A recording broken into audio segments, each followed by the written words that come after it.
What happens in the sky affects life down here on Earth. The Celestial Compass shows you how and guides your way with astrology you can use from professional astrologer Kathy Beal. Every episode features her light-hearted, practical forecasts and navigational tips, blended with humor, optimism, and a love of patterns, symbolism, and pop culture references. Kathy translates technicalities into concepts that apply to real life. You'll learn how the current moment ties to where we've been, from the recent past to cycles that last happened years ago, and get a look at where we're heading. And much more, from special topics to special guests. The Celestial Compass, enlightening, entertaining, and empowering. Here's your host, Kathy Beal. Greetings, Earthlings. This is Kathy Beal of EmpowermentUnlimited.net. We are in eclipse season. The big event in the month of September is on the 17th. It's this week as this episode is airing. We're beginning the next eclipse family in the signs of Virgo and Pisces, which are going to be stirring issues of boundaries versus all connectedness, service versus martyrdom or victimization, and overthinking versus universal faith. This eclipse season begins with a lunar eclipse, the Pisces full moon.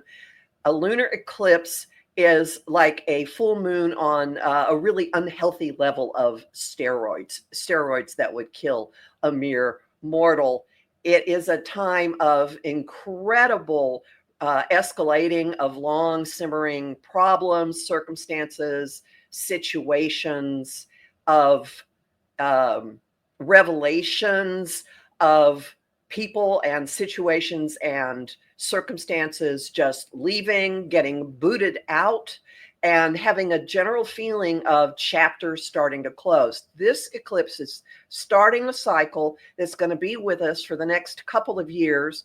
The cycle we've been under is still with us, the Aries Libra eclipses, which are rewriting and resetting our relationship ground rules and how we interact with each other. What makes this particular lunar eclipse so bonkers, yes, that's the word, is that it is conjunct Neptune, the ruler of Pisces, the font of highest wisdom and most compassionate love, incredible inspiration. It's also what I call the cosmic fog machine.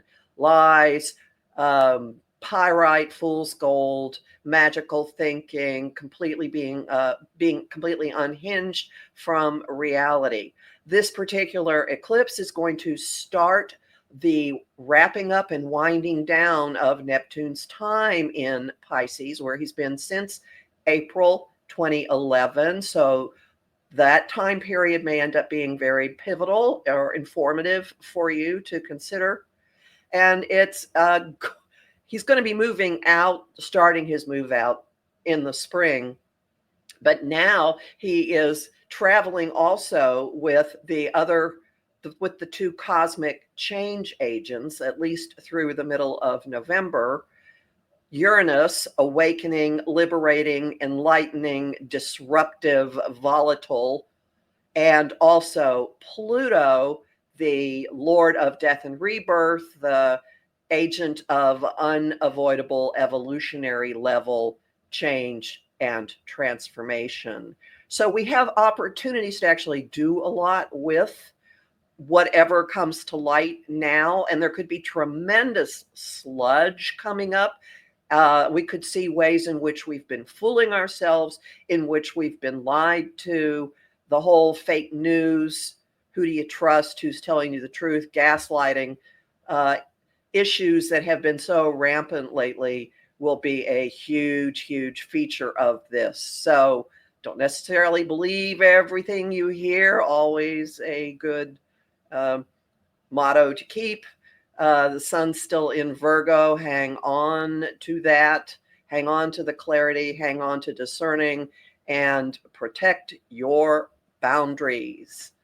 Okay, enough of that. Oh, also, if you want more, if you want the full story, you can look for my September forecast and my forecast for the Pisces full moon lunar eclipse at omtimes.com and my site, empowermentunlimited.net, or my YouTube channel, which is Professional Aquarian. Okay, now we're going to move into something that deals with the higher potentials of all this Neptunian energy with a wonderful guest. I'm very happy. This is someone I actually really know in real life very well. Jill M. Jackson. She is an internationally celebrated psychic medium and spiritual teacher. She's the recipient of the Psychic of the Year award 2 times in a row from Best American Psychics, to which we both belong, as well as its 2014 Social Activism Award for her volunteer work with animals. She and her husband, Mystic D. Francis, created and lead Mystic Journeys, a spiritual retreats company that takes light workers to portals, power chakra spots, and sacred places around the world. She's the author of Mississippi Medium, My Journey from Southern Baptist to Talking to the Dead, and the upcoming Children of the New Earth, and the new Manifesting Your Magic in the 5D, Going Beyond the Laws of Attraction, which is what we're going to be talking about. Hey, Jill.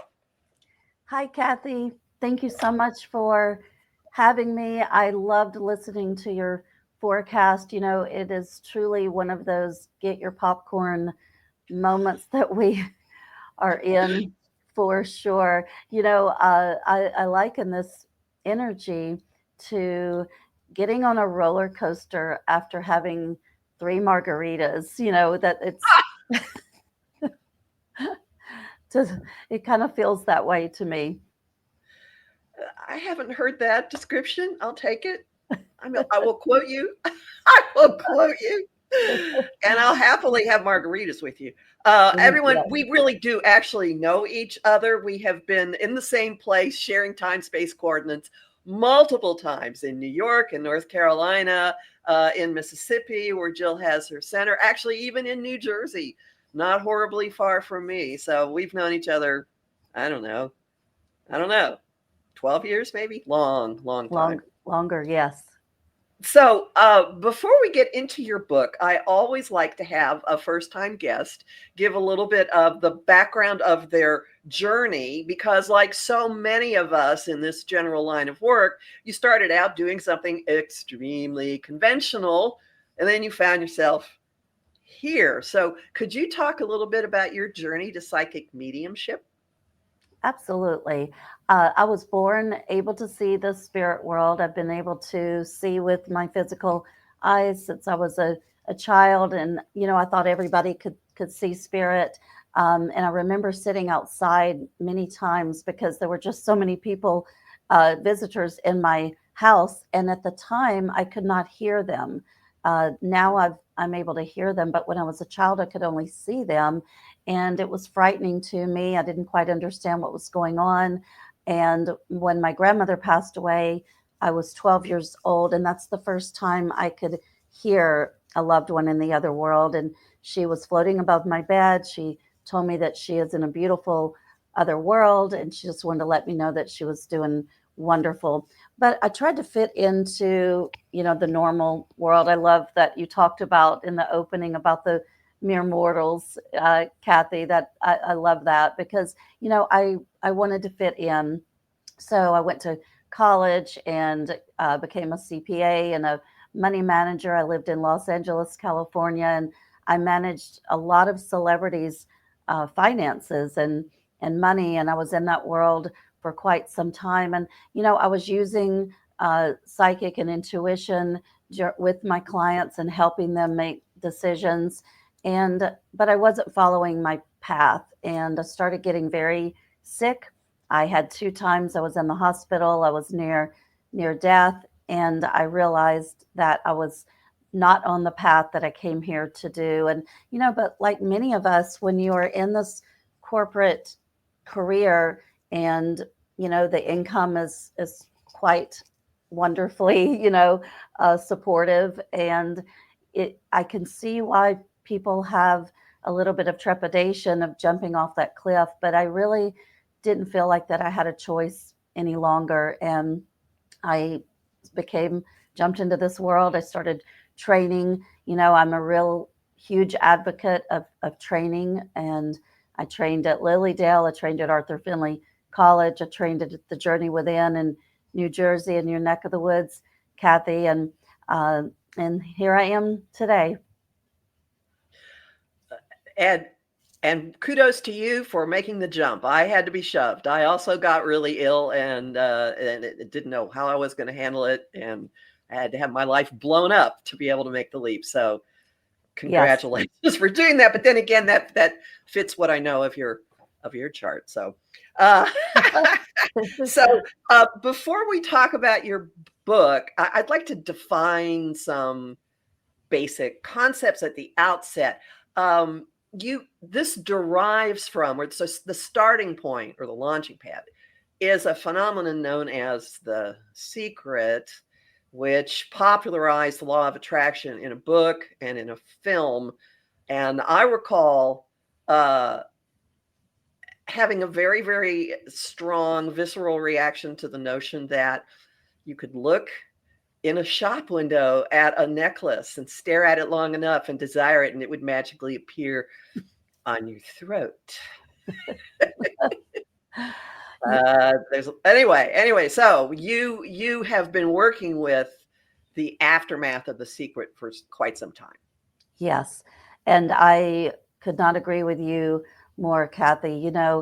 It's such a polarity because I have so much admiration for the original pioneers of the law of attraction movement and the original book, The Secret, which was published about 20 years ago, believe it or not, because they did create a level of excitement and having, about 20 million people jumping on the bandwagon of understanding energy or starting to understand energy. But for me, and I've always been a master manifester, I've been really successful throughout my life, but I was using the tools from the law of attraction teachings to have a baby.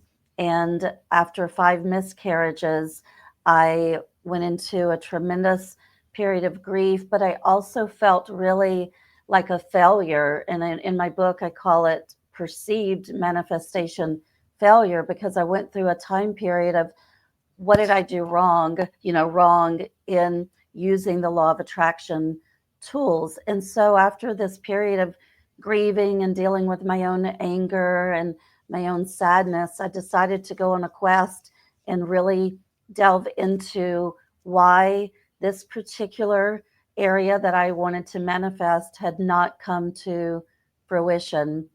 And after about a 3-year journey, I decided to go ahead and start writing the book to help other people, because I finally came to a level of understanding of why that had not come to fruition for me. And this book was the precursor to the current book, correct? Yes, the original book was titled The Secrets of the Secret, and I decided to republish the book under a different name, a different cover, and I added a little bit more material to the new book. And in about a month, the companion workbook journal will be coming out as well, that will give people prompts and journal prompts, and they will have a space to be able to write in their workbook journal. Oh, that's good to know. Now that also reminds me. All right, so the difference between the books leads to the other term or concept I'd like to define before we get into talking about your book. And that's the notion of 5D. What is 5D? Great question. For so many years, spiritual teachers were teaching 5D being a place, a level, going up, like going up into the heavens to reach this fifth dimensional space. And in reality, it is a state of mind. In reality, it's accessing another dimension while you're still occupying the same physical space. And it's why you can be in the same physical room with someone who has chosen to anchor their energy in third dimension, which is the dimension of polarity, division, hate, anger, chaos, and someone else in the same space who has integrated the fifth dimensional energy into their vibrational field. And the fifth dimensional energy is unity, unconditional love, divinity, sovereignty, joy, these types of higher vibrational energies and frequencies. And when that person has integrated that into their auric field, their light is shining brighter. This is why more and more people are attracted to those on a spiritual path, because they don't understand why they're attracted to them. But the fifth dimensional frequency helps shine the light brighter. But it's so interesting how somebody can be occupying the same physical space, but be in a different dimension. And that's why so many people now are looking through a lens and seeing something very different that is playing out in their reality. I found myself saying a lot about or commenting on certain mind-blowing interpretations that I come across as this is evidence of two realities masquerading as one. 100%. And Yep. haven't you noticed too that it seems to be more and more prevalent? Oh yeah. Oh yeah. It's been quickening since I can tell you the date it started. July 21st, 2024. The quickening, just like something hit the gas. And I can tell you there was an astrological reason for it, but you noticed it, right? I noticed it, Kathy. I even talked about it on my YouTube channel, being in the month of July. And, I'm not an astrologer. So I'm so happy to know that there was an astrological event. Yep. And it's not going away. There's any of you out there going, oh, this isn't going to last. Oh, no, no, no, no, no, no, no, no. The other view of reality may have a brief resurgence, but no. Just watch how, I mean, it's actually been palpable how it's been spreading. A different way of viewing things and the emotional catharsis. Mm. So your book describes all kinds of, from many, many angles, what people can actually do with this. So you talk about other universal laws besides the law of attraction that play into what goes on. Absolutely. And this is what I discovered on my own journey of trying to find meaning behind why I had not been successful. So and we'll talk a little bit later about past lives and soul contracts and karma, Right. but the other spiritual laws are the pillars of the law of attraction are the law of action and the law of vibration. Because just like you said, standing there and looking at a necklace in a window and wanting it to be on your neck is just one aspect of the way to manifest. There's action that we must take to start bringing this energy in, and creating that action brings in the spiritual law of vibration, which actually creates the energetic signature to start creating the foundation for the law of attraction to actually manifest and be successful. And one thing I have noticed is that if you keep going after something and you're being told no, no, no, that this could be a signal that your vibrational frequency isn't matching where you're looking for what you think you want. Would that be a true statement? 100% true statement. And so that's a huge part of it as well. And I think for most of the listeners, we can all look back on our lives and recognize that the things that we thought we wanted to manifest 5, 10, 15 years ago are very different than the things that we would want to manifest today. And that has to do with our own soul's evolution and growth, our own vibrational frequency. And if we are wanting to manifest, let's say, a soulmate into our lives, the resonance and the vibration needs to be a similar match. And so, for those people who have not done their own spiritual shadow work and have not peeled those onion layers back and worked on their own wounds and their own pain bodies and worked on their vibrational frequency, then the law of resonance means that they are going to attract those who are vibrating at a lower frequency as well. And so energetically, if you're wanting to bring in and manifest your soulmate who is a high vibrational spiritual person, then let's first work on our own vibration and allow the universe to bring in the rest. Now you have some laws that you discuss that are not self-evident. They aren't ones that I think most readers are going to go, well, of course. Yeah. Faith. Yes. So that is an interesting one. And as a recovering control freak, this has been this has been one that has been really beneficial for me. And another tool that the law of attraction in the original Secret taught is just focusing on what we're wanting almost obsessively, every day, putting the little sticky notes all around. And what I have uncovered and discovered is when we are wanting to manifest something and we create our mantras, we create our vision board, we do the other spiritual laws that go along with it, we work on ourselves, then the spiritual law of faith comes in where we sit back and we allow the law of attraction to bring those items in as long as they are in correlation with our original soul's blueprint. And that is another area that I would, want to talk about today as well, because that's just a huge piece to the puzzle. So, all right. Well, why don't you hold on before we get to that? There's Yeah. the law of divine oneness. That one kind of like I went, what? Yes. Okay. So the original law of attraction, and again, I have a lot of reverence and respect for this work. I mean, it got 20 million people on their journey and their path. So, but it's time. Humanity's consciousness has elevated, and it's time now to start manifesting on a level of unity. And when we think about the areas that we are wanting to manifest, think about if everybody on the planet wanted to manifest a Ferrari.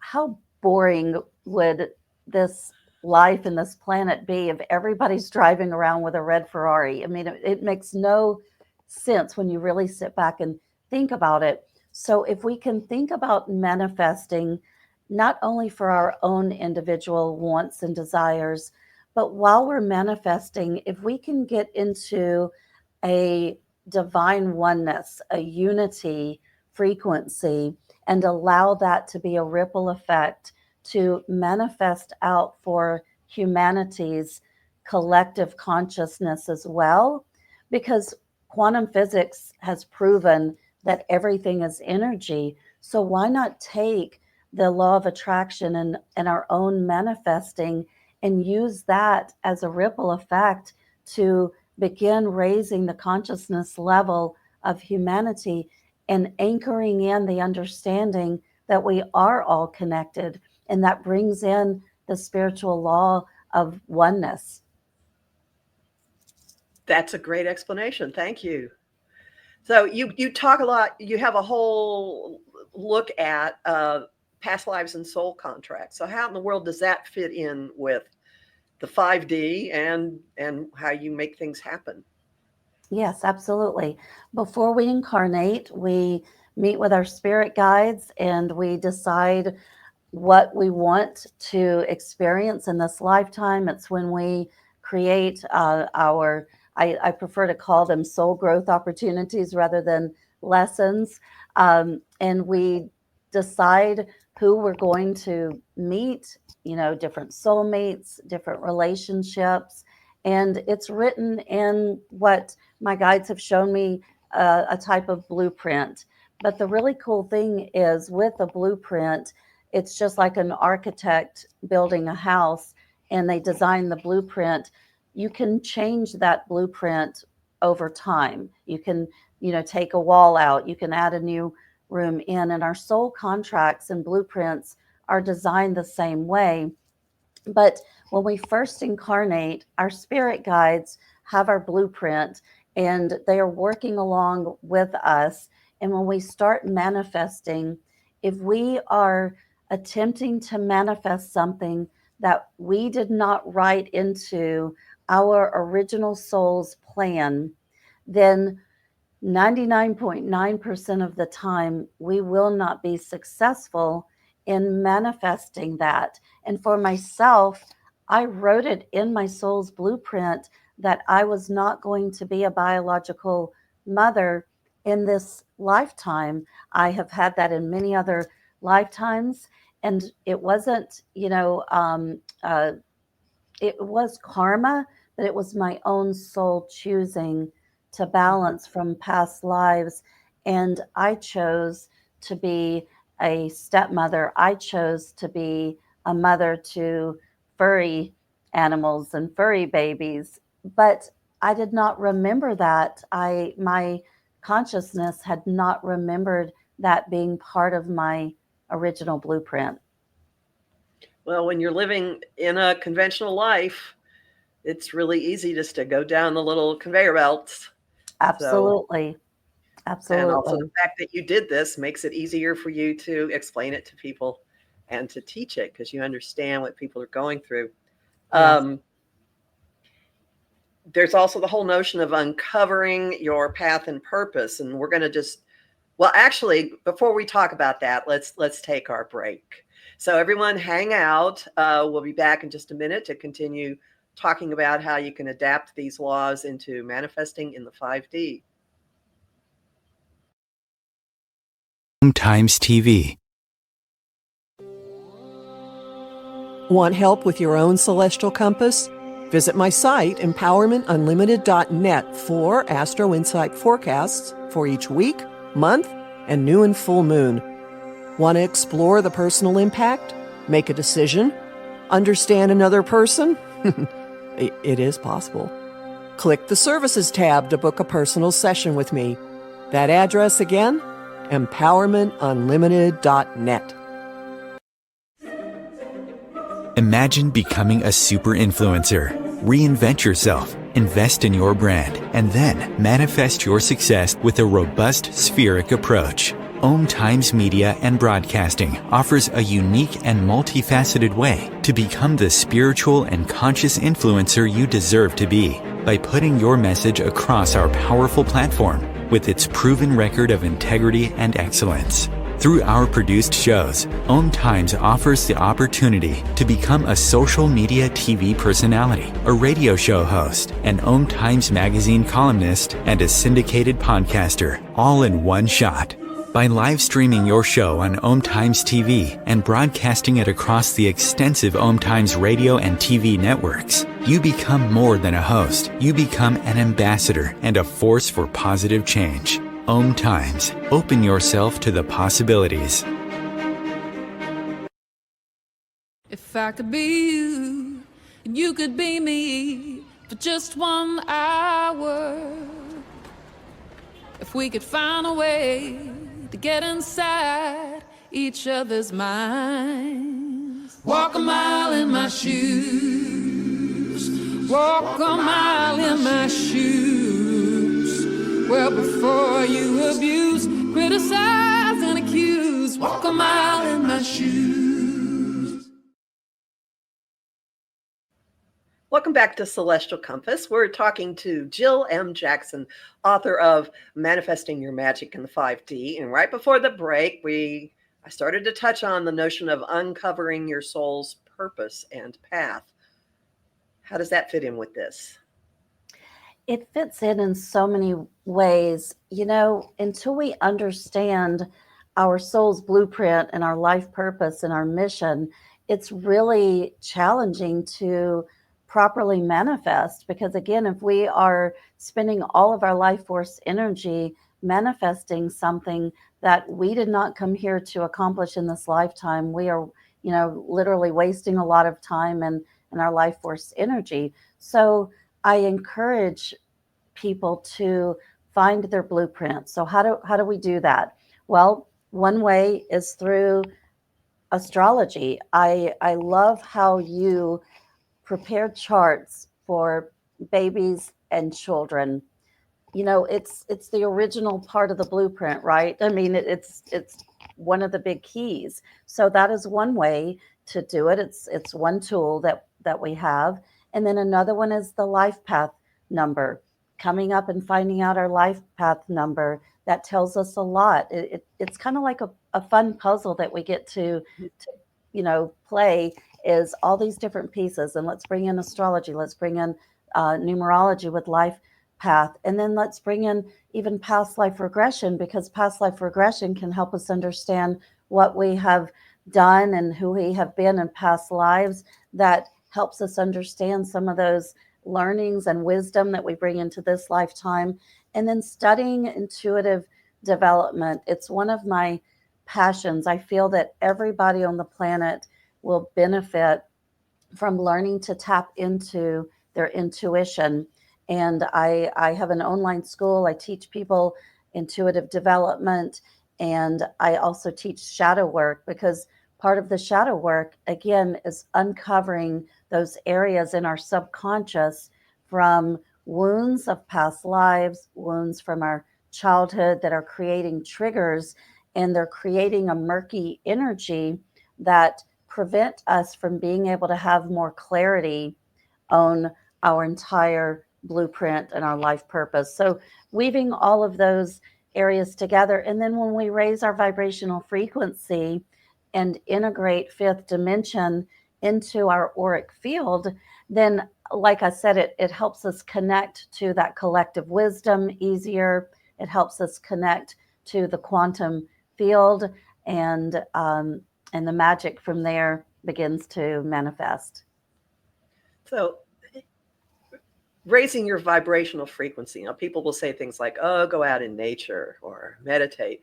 I have found personally, and then I want to hear what your techniques are, that if I don't immediately act on an impulse and let it sit overnight or maybe the next day, that my, whatever label you want to put on it, will send the answer up that my brain would not have figured out, sometimes very, very surprisingly. So there are specific things people can do. Yes, and I love that one, Kathy. I've trained myself to, we can retrain our brain waves as well. And when someone says, will you do this, or can you do this for me, or like you said, if there's a decision to be made, I have gotten into the practice of saying, let me meditate on that. And I allow the energy of it 24 hours. And like you said, the next day, the vibration of it, it gives us our answer many times. And by doing that, that is learning to trust our intuitive compass, if you will. And so that is one way to raise our vibration. And yes, nature meditation is another way, but practicing joy, practicing unconditional love, starting each day in an energy of gratitude, because let's face it, we have free will. It's the spiritual law of free will. We can choose each day to have a really, crappy day, or we can choose to have a really amazing day. And starting the day in gratitude is another way to raise our vibrational frequency. Surrounding ourselves with positive, like-minded people. Another way, remove yourself from toxic individuals. Don't listen to people who preach and talk about hate and division and separation, and who attempt to get the masses and attempt to get people to really dislike each other because of the color of their skin. That is lower vibrational energies. So we do not even want to give ourselves 3 seconds to tune into that vibration, because once we tune in, and the people that are doing that and getting their daily dose of hatred and division are lowering their frequency. It's the spiritual laws of vibration. I have found that I actually have a physical reaction, and it is not a pleasant one. So listen to your body, if nothing else. Okay, if your brain is arguing, oh, they're making a point, listen to your body. That's a piece of information. Yes, our bodies know. Our bodies You also talk about something that I have found really interesting, often a homing thought that I will have, because I have homing thoughts of the week in my podcast. And often the homing thought will, if there's a particular Uranian aspect going on, will be, show me another way to look at this. So you talk about reframing your thinking, and doesn't your thinking can be part of what undercuts the law of attraction, right? Absolutely. And again, have grace with ourselves, because we are living a human experience. But if we can consciously pay attention to our words, and maybe find a spiritual buddy who you trust, and if that person hears you using negative words such as shoulda, coulda, woulda, I can't, I never, this, those are lower vibrational words. If you find yourself saying something like this, then just release it and reframe it. It's really important to reframe those words in a really positive way, and to speak the words in the present tense. That creates a very powerful energy signature that, again, helps us not only raise our vibration, not only integrate fifth dimensional frequencies into our auric field, but it helps us manifest everything that our soul chose before we incarnated in this lifetime. Words do carry energy. Yes, even Dr. Emoto proved it with water. I saw Science. him speak once. He had to have a translator. He did not have much of a command of English. It didn't matter. And he was a Japanese scientist who actually used special type of photography to capture water molecules when different emotions or words were voiced into them. You can get a deck of them, a deck of cards of these images. And it's amazing how different the water actually looks depending on the nature of the word that's being injected into it. It's fascinating, and it's proof. And if you think about it, how much of your body is water, right? So if you're saying, "Oh, I'm stupid," I really take issue with people who put labels on themselves when they do something that they regret. There are other ways you can phrase it than "I'm stupid." Absolutely. That is not helpful. No. There are other ways to do this. Oh, you also talk about the difference between, and I have been working with this since I read it, the difference between "I'm sorry" and "I apologize." Can you elaborate on that? Yes, and this is one I really am consciously aware of. And every once in a while, I still will find myself saying it, and I stop mid sentence and then reframe it. I apologize, because think about the connotation of the word sorry. People will say that person's a sorry individual, or sorry is just a very negative, lower vibrational word, and we're not sorry. We are amazing co-creators of our reality. So if we use the word "I apologize," that has a completely different energetic signature to it. It has agency, for one thing. Yes. Yes. It's an action word, actually. That's another piece of it. Yes. I Here, love that. let me give you more things here. Yes. I love it. I love it. All right. Now you also, now this was fascinating. You talk about when you're deciding what it is you want to imagine for your life, actually mapping out alternative timelines. How does that work?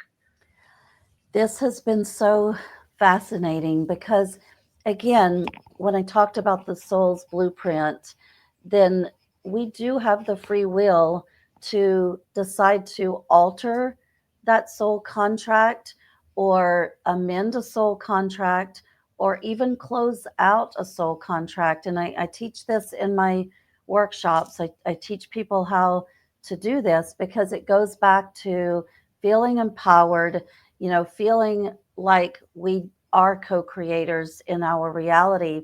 But it's my belief, and I have been able to kind of successfully prove this, if you will, that we all have separate, different timelines that we can choose. For instance, let's say that you are feeling intuitively that it's time for you to make a move, okay? And you are living in a certain city and you start tuning into and researching, and that's the spiritual law of action. You're researching different cities. You're putting that into, you're going on the internet. Let me talk about people that I know who have lived there. Let me get their feedback. Let me read some forums. That's the spiritual law of action. And let's say that you have it narrowed down to 2 cities and you just simply, cannot make up your mind. Well, part of learning intuitive development is bringing yourself to that timeline as if it has already happened. Because in the higher dimensions, we don't have the same time space continuum that we have in the 3rd dimension. So when we can take our energy to the quantum field, which is the field of infinite potential, and we can, like you said, our physical bodies know, and we take ourselves to the timeline of, let's say, moving to San Francisco, and we bring ourselves there, and we allow that to play out, and we give that maybe a few days, and we go within our body. How does that feel? And then we do the same thing with, let's say, we're thinking about moving to New York, and we bring ourselves there. We see how we feel in our physical bodies. And this is where a really good professional psychic and astrologer can come into play as well to help with this decision. Your astrologer can look at the astrotopography lines. I never pronounced that correctly. You'll have to help me with that, Kathy, and look at your own astrology and help. And then the psychic can also tune into that timeline potential. Okay, as a psychic, I'm gonna energetically feel what that timeline feels like, and I'm gonna energetically feel what this timeline feels like. And then that's the one that you're gonna want to put your life force energy to and allow the other spiritual laws to help you manifest that reality. I'm thinking about, it might be fun. I think it will be fun to play with this. I have some alternatives, and it's interesting. As you did it, I was having physical reactions of to some of them, which it's data. That is data, Whoa. 100%. Yes. Well, another topic that plays into this, there are beings much younger than you and I who approach life very, very differently than we do. And this is something that you've been writing and talking about for pretty much as long as I've known you. The children of the new earth, is that the concept you have for them?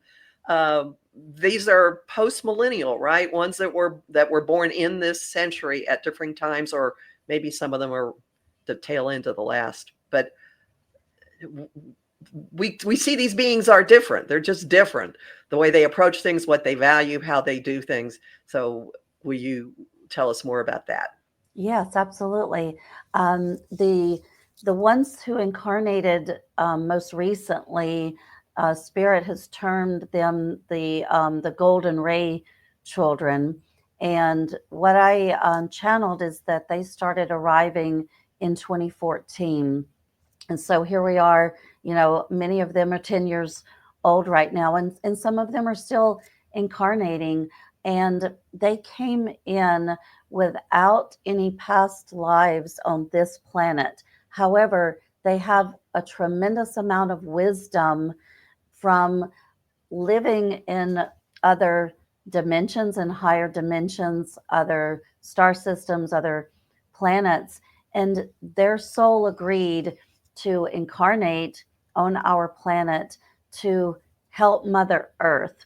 It's interesting because these particular children, their soul's mission was not to help individuals. Whereas when you look at the crystal children and even the rainbow children, their mission is to help humans, to help humanity. And it's why a lot of indigos ended up giving birth to crystal and rainbow children. And many crystal and rainbow children chose parents who were not enlightened or awakened at all. And their purpose and mission was to help them awaken and remember their own truths. But the golden ray children are here to help energetically with the raising of the consciousness of Gaia, of Mother Earth. Let's back up just a tiny bit. I imagine that you've just used a few terms that some people aren't familiar with. Many of us have heard of the concept of indigo children, and that was in the 90s, right? When they started coming in. Yes. And oh no, it was the 60s actually. 60s. The 60s are indigo children. Yes. Interesting, because in the 60s, there was an astrological signature for change agents that fused into some people's personalities. And a couple of them are really big on the collective scene right now. Like the time has come for them to start implementing, doing things differently. So could you go indigos in your, could you just go through them all briefly to explain for people? Yes. So indigos, and I love that goes back to astrology. Everything goes back to astrology, doesn't it, Kathy? There's a connection everywhere. Yes, absolutely. But if you think about indigos, and when I talk about the time frames of when they're incarnating, nothing is absolute, right? So you can have an indigo who may have been born in the 50s, but traditionally they started arriving in the 60s, and their energy, and I love how you talk about them being change agents, because they have, and I don't want to call it aggression, but it's a very assertive energy. It's a kind of energy of, I'm going to be really loud, and I'm going to make change in using my voice and making a difference. They're the ones who have done so much for us in helping the collective start evolving from the old paradigm and the old ways of thinking. And then from the indigos, and I'm an adult indigo, and I have some of that energy where, and again, it's more of an aggressive, if you will. That's really not the right term, but that kind of energy. And then you have the crystal children who began incarnating, and kind of the time frame for the crystal children were the 80s and the 90s. They started arriving in those decades, and they have a softer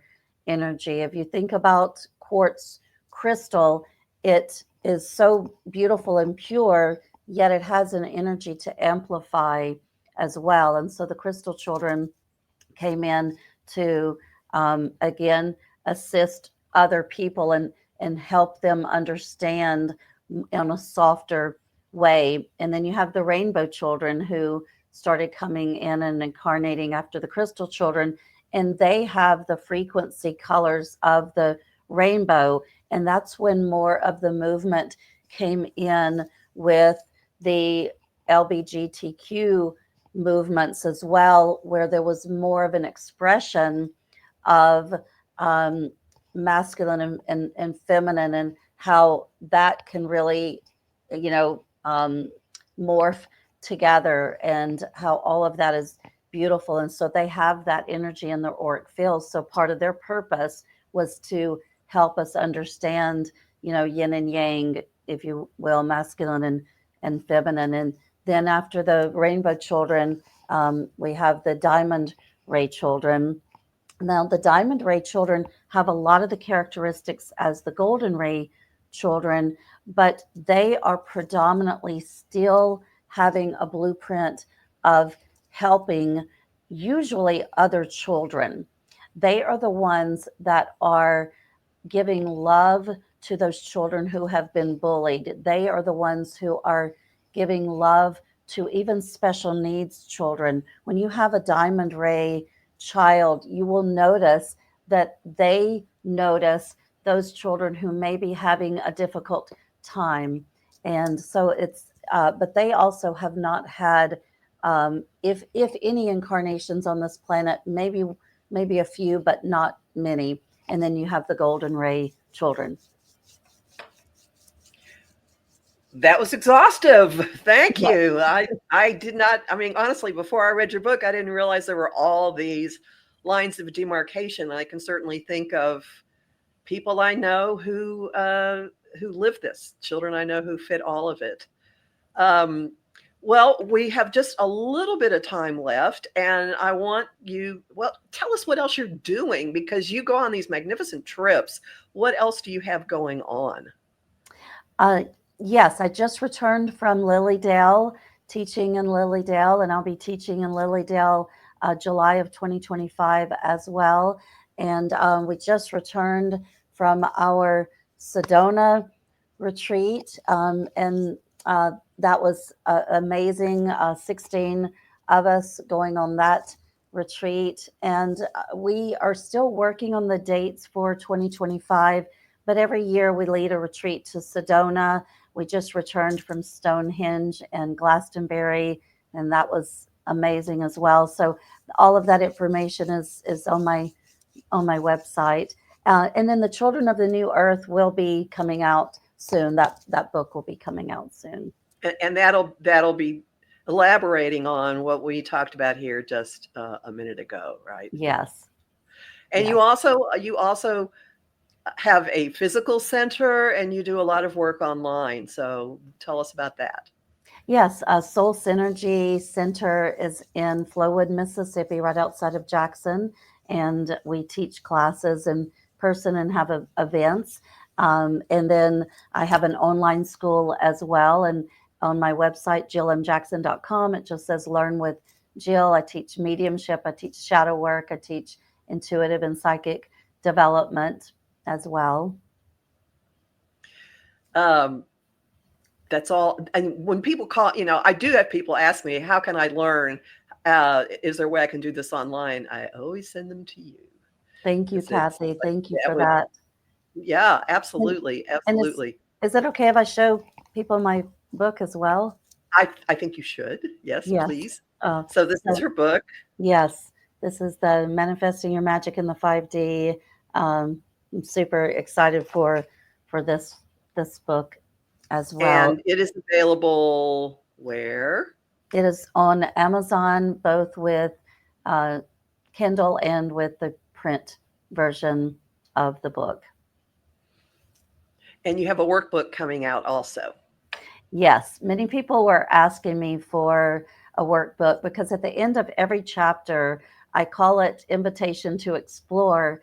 And with everything that I taught in that chapter, I give each person an opportunity to go within. So it's kind of a teaching book as well. So people ask me for a workbook where they could just have a place to write their own journal prompts down and refer back to it from time to time. And that will also be at Amazon yes. And if they get on your mailing list, they'll find out when it's available. Absolutely. And it's on Barnes & Noble as well. Yes. And one last piece of information. You have a YouTube channel with monthly predictions, or when you're guided to say something, or how frequently? Yes, I definitely do monthly predictions. And then from time to time, I will go on and offer channelings. And then I have what's called the High Vibe Tribe, and that information is on my website as well. And it is a community of like-minded, heart-based light workers. And Kathy has been an amazing guest on that. And check that out as well. We have at least three live events each month. Well, thanks, Jill. It's really great to see you and to talk to you. And I'm excited that your book is out and you had a signing at Lilydale. Anyway, wonderful. Thank you, thank you, thank you. I wish you great, great, great success with it. And I'm curious to see Children of the New Earth when it comes out. Thank you, Kathy. Thank you for having me on your show. It's always a pleasure. And remember, everyone, regular forecasts, month, week, new and full moon at empowermentunlimited.net. The month and new and full moon ones are also at Om Times. Be safe. Talk to everybody soon. Bye now.